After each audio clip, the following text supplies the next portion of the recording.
네, 오늘이 올림픽 마지막 날입니다. 어느새 올림픽이 끝나가고 있습니다. 올림픽에 참가하는 선수들은 수년 또는 십수년을 준비해서 도전합니다. 선수들은 우승을 표대로 삼고 시간과 노력과 열정을 아낌없이 쏟아붓습니다. 운동 선수들뿐만이 아닙니다. 사람은 누구나 인생 경주자들입니다.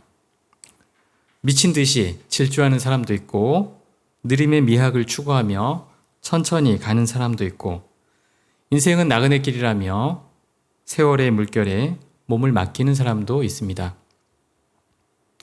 그런데 한 가지 공통된 것은 나름의 표대를 향하여 가고 있다는 것입니다. 오늘 살펴볼 빌립보서의 저자 사도 바울도 하나의 표대를 향해 열심히 달렸습니다. 이 시간 사도 바울의 비전과 삶을 통해 나의 비전을 묵상하고 발견하는 귀한 시간이 되기를 기도합니다. 1절을 보십시오. 다 같이 읽어보시겠습니다. 시작. 끝으로 나의 형제들아 주 안에서 기뻐하라. 너희에게 같은 말을 쓰는 것이 내게는 수고로움이 없고 너희에게는 안전하니라. 바울 사도는 말합니다. 주 안에서 기뻐하라. 빌립보서에는 기쁨에 관한 단어가 16번이나 나옵니다. 그래서 빌립보서를 기쁨의 서신이라고 부릅니다. 그러나 바울의 상황을 볼 때 기쁨과는 거리가 멀어 보입니다. 감옥에 갇혀 죽음을 목전에 두고 있기 때문입니다. 사람은 살면서 참 많은 고난을 겪습니다. 건강 문제, 물질 문제, 인간 갈등 문제, 이별 문제, 자녀 문제, 시험 문제, 직장 문제, 취업 문제, 마음 들여서 섬긴 양이 떠나는 문제. 고난은 그것의 크고 작음, 가볍고 무거움을 논하는 것 자체가 무의미합니다.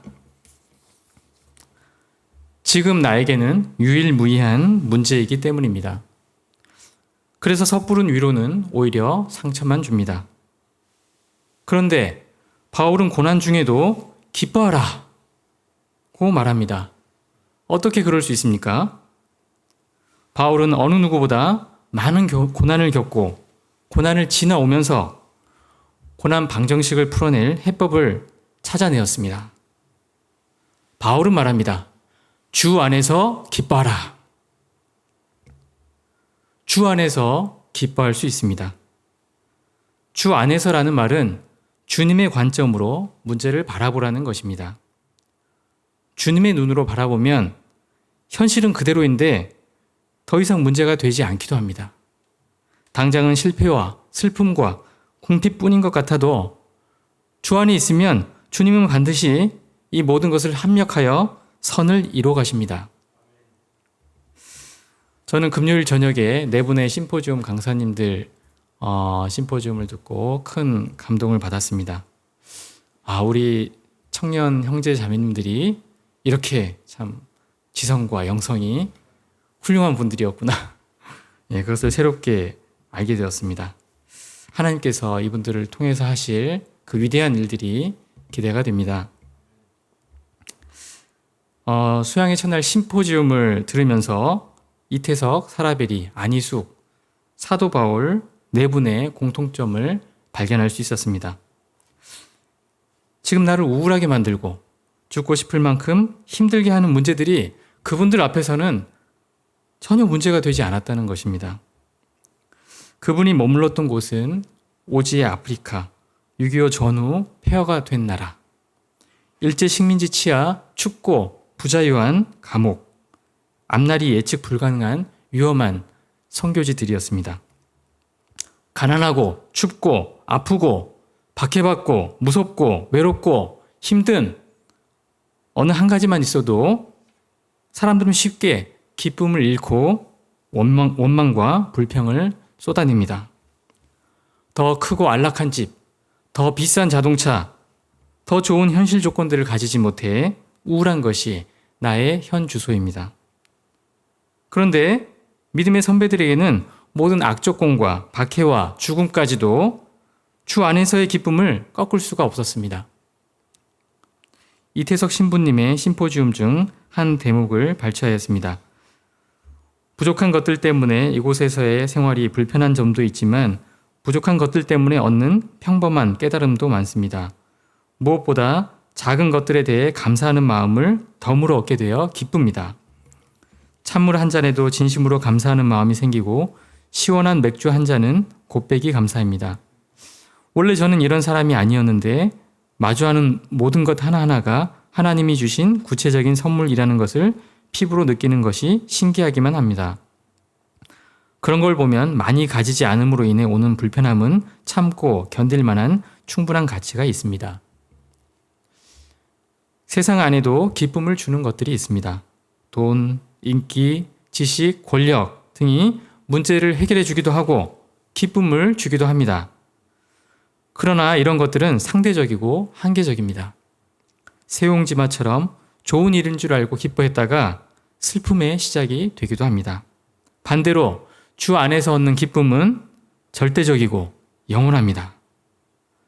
예수님은 말씀하십니다. 내 기쁨이 너희 안에 있어 너희 기쁨을 충만하게 하려 함이라. 예수님 안에 참 기쁨의 비결이 있습니다. 예수님이 주시는 기쁨은 세상이 주는 것과 비교할 수 없습니다. 따라서 어떤 고난 중에도 기뻐할 수가 있습니다. 바울은 주 안에서 기뻐하라! 권면합니다. 이 억지 웃음이라도 진짜 웃음의 90% 이상 효과가 있다고 합니다. 그래서 웃다 보면은 어느새 행복해진다고 합니다. 저는 한때 감사 제목을 열심히 적었던 적이 있습니다. 하루에 3가지 감사 제목은 꼭 찾아야겠다 생각하고 열심히 적었는데 꾸준히 적다 보니까 하루에 3가지가 아니라 매일 넘치는 감사 제목이 있음을 깨닫게 되었습니다. 당장은 문제고 고난이던 것이 나중에 되돌아보니 오히려 감사 제목으로 바뀌는 것도 많이 있었습니다. 연습할수록 실력이 늘듯이 기뻐하는 훈련을 하면 할수록 더 자주, 더 많이 기뻐할 수 있습니다. 주 안에서 기쁨 제목을 찾고 더 자주 기뻐함으로 기쁨이 넘치는 나, 기쁨이 넘치는 가정, 기쁨이 넘치는 우리 모임이 되기를 간절히 기도합니다. 2절을 보십시오. 바울은 삼가라는 표현을 3번 반복합니다. 반복은 중요하다는 얘기입니다. 삼가라는 조심하고 주의하라는 뜻입니다. 바울은 빌립보 교회 내에서 삼가야 할 자들이 있다고 경고합니다. 개들과 행악하는 자들과 몸을 상해하는 자들입니다. 개들은 거룩한 척하지만 개들처럼 불결한 자들이었고 행악하는 자는 선한 선생인 것 같지만 악한 교훈과 악한 행실을 일삼는 자들이었고 몸을 상해하는 자는 할례를 행해야만 구원을 얻는다고 주장하며 십자가를 통한 대속의 구원을 부정하는 자들이었습니다. 요즘에는 애완견도 많이 기르고 개꿀, 개이득 같은 말에서 보듯이 개가 긍정적인 이미지를 가지고 있지만 예수님 당시에는 개라고 하면 토했던 것을 도로 먹고 떼지어 사람들을 공격하는 더럽고 경멸스러운 존재를 의미했습니다. 바울은 특히 위선적이고 거짓 가르침을 일삼는 유대 율법주의자들을 개와 행악하는 자와 몸을 상해하는 자들이라고 표현했습니다. 그들의 주장은 빌립보 교회 성도들에게 매력적으로 비춰졌습니다. 왜냐하면 성령의 열매를 맺고자 내적인 투쟁을 하는 것은 겉으로 잘 드러나지 않지만 율법을 따라 안식을 지키고 할례를 행하고 유대 전통을 지키는 것이 확실한 믿음의 증명서처럼 느껴질 수 있기 때문입니다. 바울은 이런 자들을 삼가라고 말하며 진정한 할례파에 대해 새롭게 정의합니다. 3절을 보십시오. 다 같이 읽어보시겠습니다. 시작. 하나님의 성령으로 봉사하며 그리스도 예수로 자랑하고 육체를 신뢰하지 아니하는 우리가 곧 할례파라. 예수님이 오신 이후부터는 단지 신체적인 할례를 행했다고 해서 할례파가 되지는 못합니다. 바울은 말합니다. 표면적 유대인이 아니요 표면적 육신의 할례가 아니니라. 오직 이면적 유대인이며 할례는 마음에 할지니 영에 있고 율법 조문에 있지 아니한 것이라. 바울은 진정한 할례파란 먼저 하나님의 성령으로 봉사하는 사람이라고 말합니다. 봉사라고 번역된 헬라어 라트리오 온테스는 유대인들이 공식적인 예배에서 사용하던 단어로서 성령님의 감동하심을 받아 신령과 진정으로 하나님을 경배하는 것을 의미합니다. 둘째로 그리스도 예수를 자랑하는 사람입니다. 유대 율법주의자들은 혈통과 전통과 규례와 공로를 자랑합니다. 그러나 그런 것들은 구원을 줄 수 없습니다. 우리 죄를 대속하여 주신 그리스도 예수만이 우리의 유일한 자랑입니다. 셋째로 육체를 신뢰하지 아니하는 사람입니다. 육체란 자신을 의지할 만한 근거로서 예를 들면 태생적으로 얻은 신분이나 노력을 통해 성취한 지식이나 업적을 말합니다. 육체를 신뢰하는 대신 예수 그리스도의 몸을 신뢰하는 사람들이 참된 할례파입니다. 4절을 보십시오. 바울은 누구보다도 육체를 신뢰할 만한 사람이었습니다. 바울은 7가지 자랑거리를 나열하는데 처음 4가지는 태생적인 자랑거리이고 뒤에 3가지는 자신의 노력을 통해 성취한 자랑거리입니다. 바울은 율법을 철저히 지킨 부모 밑에서 난지 8일 만에 할례를 받은 오리지널 유대인이었습니다. 바울은 유대인들이 그토록 자랑스러워하는 아브라함 혈통의 이스라엘 족속이었습니다. 그 중에서도 베냐민 지파였는데 베냐민 지파는 유다 지파와 더불어 끝까지 다윗 왕조에 충성하였고 베냐민 지파의 영토 안에 예루살렘 성과 성전이 있었고 또 초대왕 사울이 베냐민 지파로부터 나왔습니다. 바울은 두 부모가 모두 히브리인이었으므로 히브리인 중에 히브리인이었습니다. 또한 율법으로는 바리새인이었는데 당시 가장 명성이 높았던 가말리엘 문화에서 엄격한 율법 교육을 받았습니다. 바리새인이란 말은 분리된 자라는 뜻인데 그만큼 세속적인 부정함과 분리되어 살기 위해 애를 썼습니다. 율법을 잘 지키기 위해 수많은 규칙을 만들어 지켰고 엄격한 금욕을 추구했기에 백성들로부터 권위와 명예를 인정받았습니다. 열심으로는 교회를 박해하였는데 선한 바리새인이라는 자부심이 강했던 그는 예수님을 이단의 괴수쯤으로 여기고 교회를 박멸하는 것이 하나님을 위한 일이라고 생각하였습니다. 그래서 멀리 원정까지 다니며 예수님의 제자들을 없애려고 열심을 내었습니다. 바울은 율법의 의로는 흠이 없는 자였는데 보통 사람은 자신에 대해 흠이 없다 대놓고 표현하기가 어렵습니다. 바울은 스스로 흠이 없다고 말할 만큼 율법을 지키기 위해 치열한 투쟁을 하였음을 짐작할 수가 있습니다. 바울은 그야말로 금수저 중에 금수저였고 상위 0.1% 안에 드는 사람이었습니다. 우리 각자에게도 나름 육체적으로 신뢰할 만한 것들이 있습니다. 저는 경민 목자님의 큰 키가 부럽습니다. 민정 자매님의 아름다운 외모와 휘규 형제님의 근육질 몸매와 준상 형제님의 풍성한 머리숱이 부럽습니다. 민상 형제님의 영어 실력과 찬미 성경 자매님들의 컴퓨터 활용 능력이 매우 부럽습니다. 그런데 바울은 이전의 자랑거리들을 이제는 다 해로 여깁니다. 7절을 보십시오. 7절과 8절을 다 같이 읽어보시겠습니다. 시작. 그러나 무엇이든지 내게 유익하던 것을 그리스도를 위하여 다 해로 여길 뿐더러 또한 모든 것을 해로 여김은 내 주 그리스도 예수를 아는 지식이 가장 고상하기 때문이라. 내가 그를 위하여 모든 것을 잃어버리고 배설물로 여김은 그리스도를 얻고. 그리스도를 위하여 라는 말은 그리스도로 말미암아 라는 뜻이고 해로 여겼다는 것은 consider loss로서 로스, 손해로 여겼다는 뜻입니다. 그리스도를 만남으로 인해 과거에 유익하다고 생각했던 것들이 도리어 손해로 바뀌었습니다. 덜 좋은 정도가 아니라 손해가 되고 방해가 된다고 말합니다. 도대체 바울에게 무슨 일이 일어난 것입니까? 뒤돌아보니 과거에 유익하다고 생각했던 것들이 그리스도를 만나는 것을 방해하고 있었음을 깨닫게 된 것입니다. 예수님을 배제한 육체적인 유익들은 자기 의와 교만으로 변해버릴 가능성이 높습니다.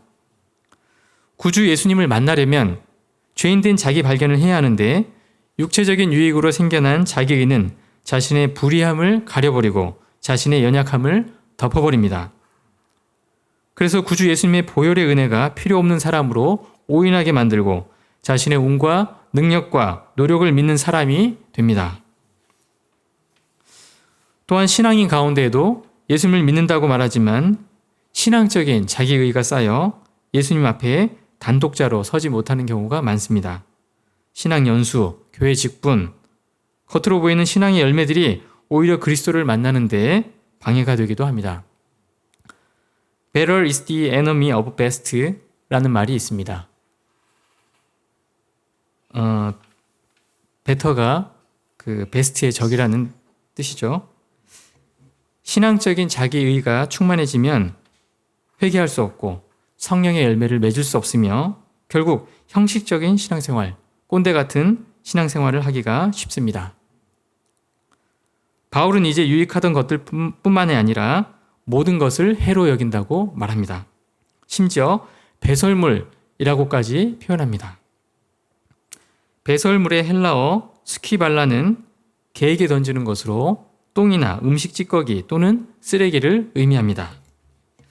배설물은 버려야 할 것이지 간직해야 한다고 생각하는 사람은 우리 중에 하나도 없습니다. 모든 것이라고 표현한 이유는 그리스도 예수를 아는 지식에 해가 되는 것 한 가지라도 혹시 빠뜨릴까 염려했기 때문입니다. 바울은 그리스도 예수를 위해 육신의 모든 것을 잃어버렸지만 아까워하지 않았습니다. 한동안 변비로 고통하다가 쾌변을 본 것처럼 속 시원하게 생각했습니다. 모든 것을 잃어버림으로 모든 것으로부터 자유함을 얻었고 그리스도 예수 안에서 모든 것을 할 수 있음을 깨달았기 때문입니다. 그리스도 예수를 아는 지식이 가장 고상합니다. 고상이라고 번역한 헬라어 휘페레코는 가장 탁월하다 라는 뜻입니다. 바울은 이전까지 유대의 율법이 가장 탁월한 지식이라고 확신했습니다. 그러나 이제 예수 그리스도를 아는 지식이 세상에서 가장 탁월한 지식이라고 고백합니다. 그리스도 예수를 아는 지식만이 생명을 구원할 수 있음을 깨달았기 때문입니다. 이전에 바울은 율법으로 구원에 이른다고 믿었습니다. 그런데 율법을 알고 율법을 지키려고 투쟁하면 할수록 죄의 법에 사로잡히는 자신을 발견하고 고뇌하였습니다. 로마서 7장 23절, 24절은 말합니다.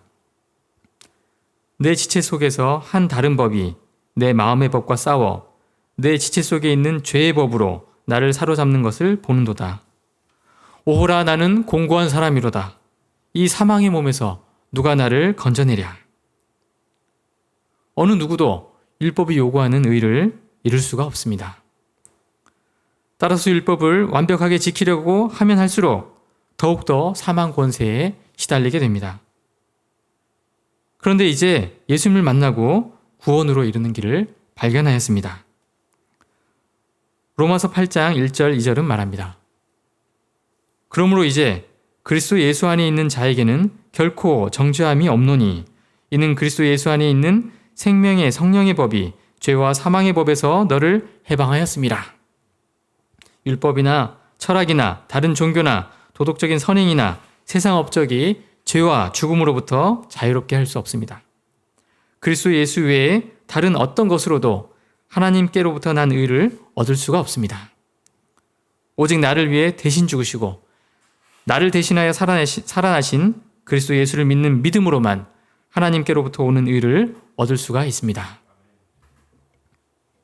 10절을 보십시오. 그리스도 예수를 아는 지식이 가장 고상함을 알게 된 바울은 모든 것을 버리고 대신 그리스도의 모든 것을 알고자 했습니다. 가슴으로 알고 지식으로 알고 삶으로 알고자 했습니다. 그래서 예수님의 고난에 참여하고 죽으심까지 본받고자 하였습니다. 바울은 그리스도 예수의 복음을 전파하기 위해 많은 고난을 겪었습니다. 고린도후서 11장에서 그는 말합니다. 내가 수고를 넘치도록 하고 옥에 갇히기도 더 많이 하고 매도 수없이 맞고 여러 번 죽을 뻔하였으니 유대인들에게 40에서 하나 가마매를 5번 맞았으며 3번 태장으로 맞고 1번 돌로 맞고 3번 파선하고 1주야를 깊은 바다에서 지냈으며 여러 번 여행하면서 강의 위험과 강도의 위험과 동족의 위험과 이방인의 위험과 시내의 위험과 광야의 위험과 바다의 위험과 거짓 형제 중에 위험을 당하고 또 수고하며 애쓰고 여러 번 자지 못하고 줄이고 목마르고 여러 번 굶고 춥고 헐벗어노라. 자녀를 키워봐야 부모를 알게 되듯이 그리스도의 고난에 참여하기 전까지는 그리스도를 깊이 알 수가 없습니다.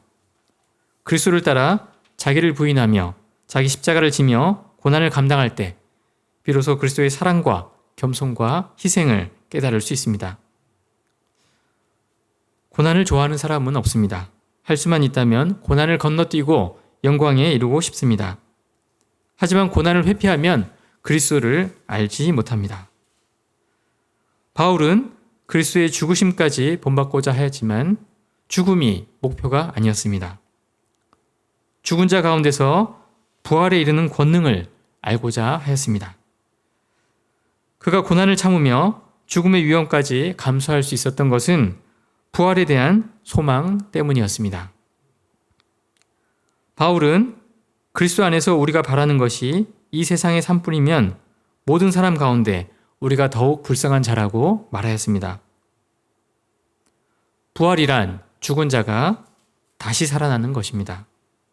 죽음의 권세에 눌려있던 자들이 복음으로 말미암아 생명을 덧입게 되는 것입니다.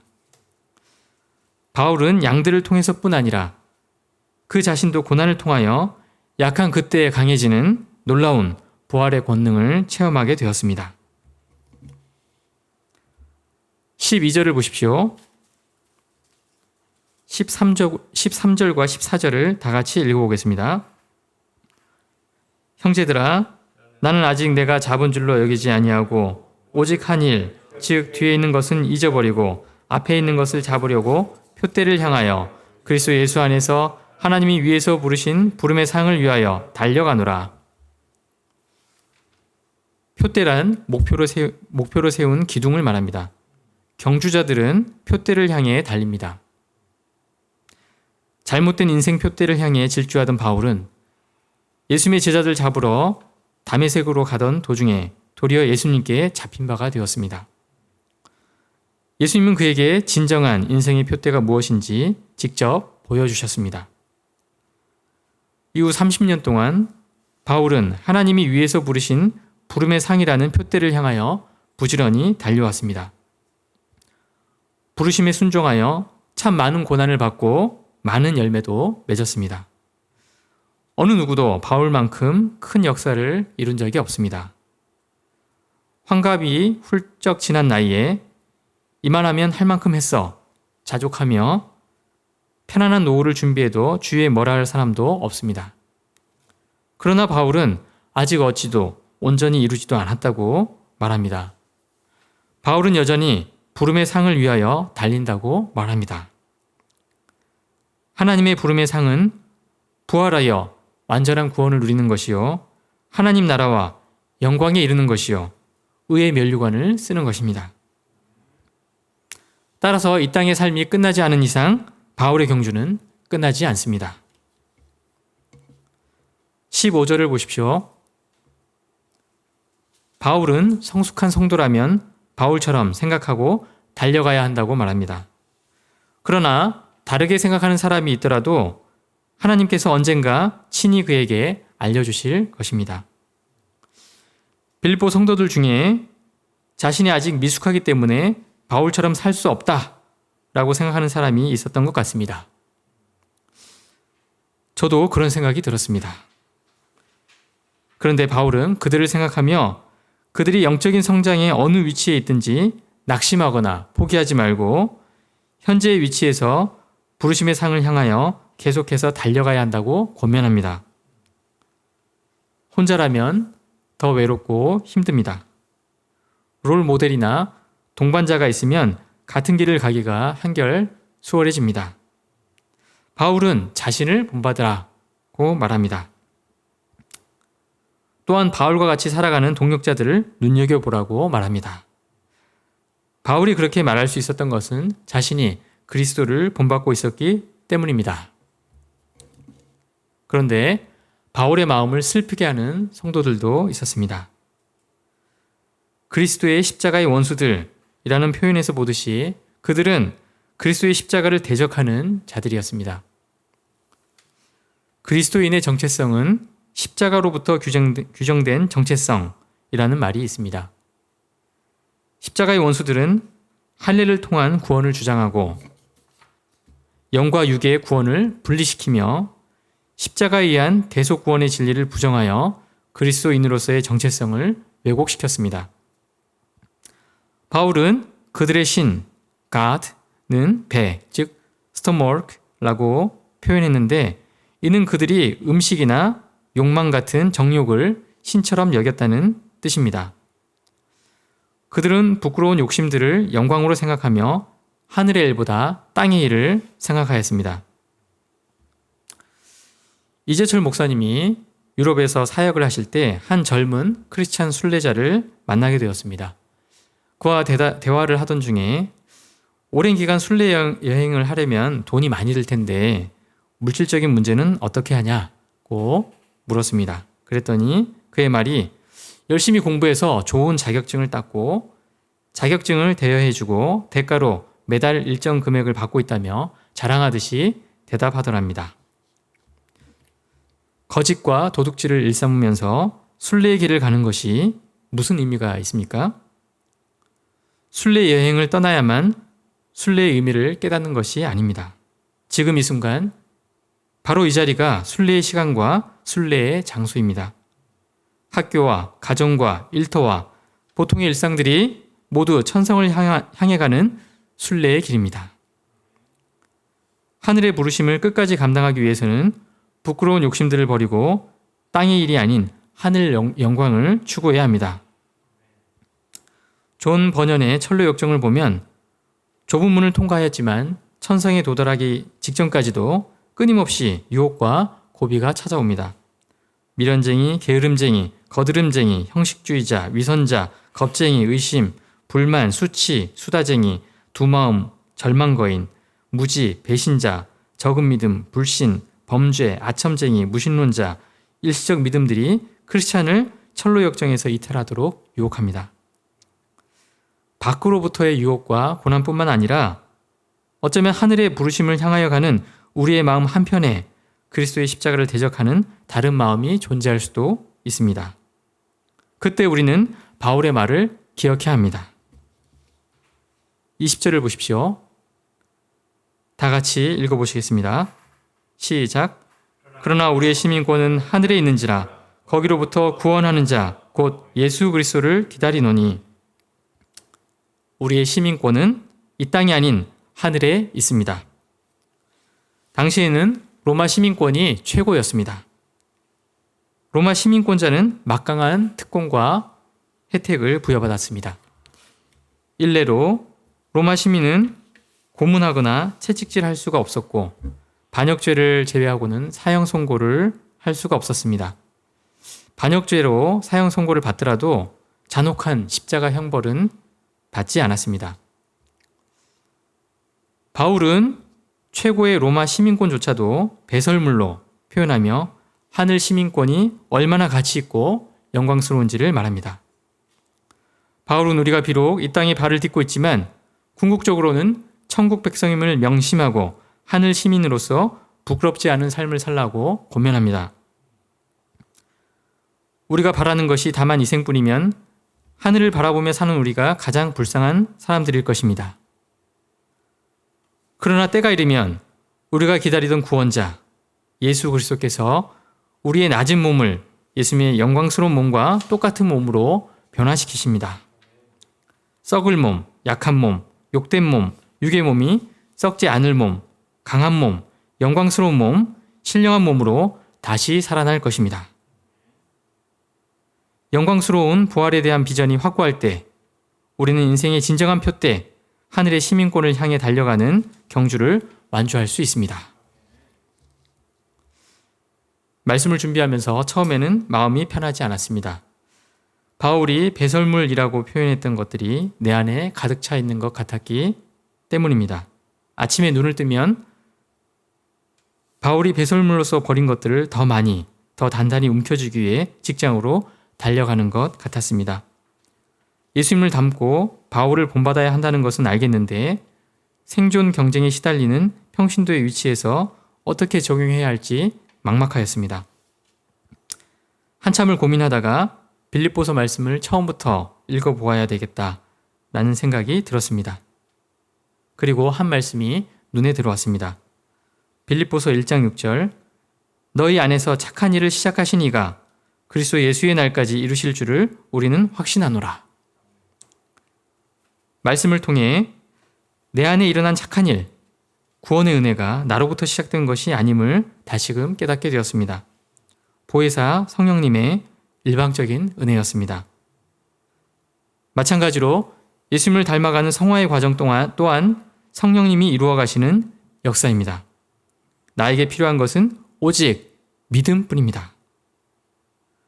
구원이 값없이 받은 은혜라면 성화는 믿음을 값으로 하는 은혜입니다. 내 생각과 계산을 내려놓고 주님을 신뢰하면 주님은 우리의 손을 잡으시고 천성까지 친히 인도하실 것입니다. 나를 보면 기뻐할 수 없지만 예수님을 바라볼 때 기뻐할 수가 있습니다. 현재 내 실존은 배설물로 뒤덮여 있더라도 예수님의 십자가 보혈이 나를 깨끗게 하실 것입니다. 내 능력과 상황에서는 기대할 수 없지만 성령님이 시작하시고 끝까지 이루실 것입니다.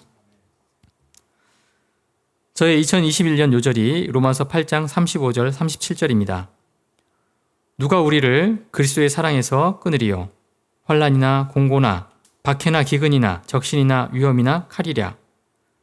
그러나 이 모든 일에 우리를 사랑하시는 이로 말미암아 우리가 넉넉히 이기느니라. 아무것도 우리를 우리 주 그리스도 예수 안에 있는 하나님의 사랑에서 끊을 수가 없습니다. 그리스도의 십자가 사랑이 우리를 보호하시고 선하게 인도하시고 넉넉히 이기게 하실 것입니다.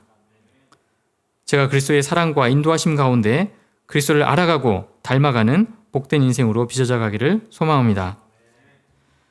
표대에 이미 도착해 있는 신앙 선배들과 저기 앞에 달려가고 있는 우리의 신앙 선배들을 바라보고 그들을 열심히 뒤쫓아갈 수 있기를 기도합니다. 지금 내 옆에서 함께 달려가는 믿음의 친구들과 서로 격려하고 사랑의 교제를 나누며 내 뒤에서 따라오는 후배들을 도와주고 끌어주면서 은혜롭고 외롭지 않은 신앙 경주를 할 수 있기를 기도합니다. 결론적으로 우리의 표대는 하늘의 시민권입니다. 주 안에서 기뻐하라 하였듯이 그리스도 예수님이 내게 발급해 주신 하늘 시민권의 비전을 바라보고 천성을 향해 기쁨으로 달려가는 우리 모두가 되기를 간절히 기도합니다.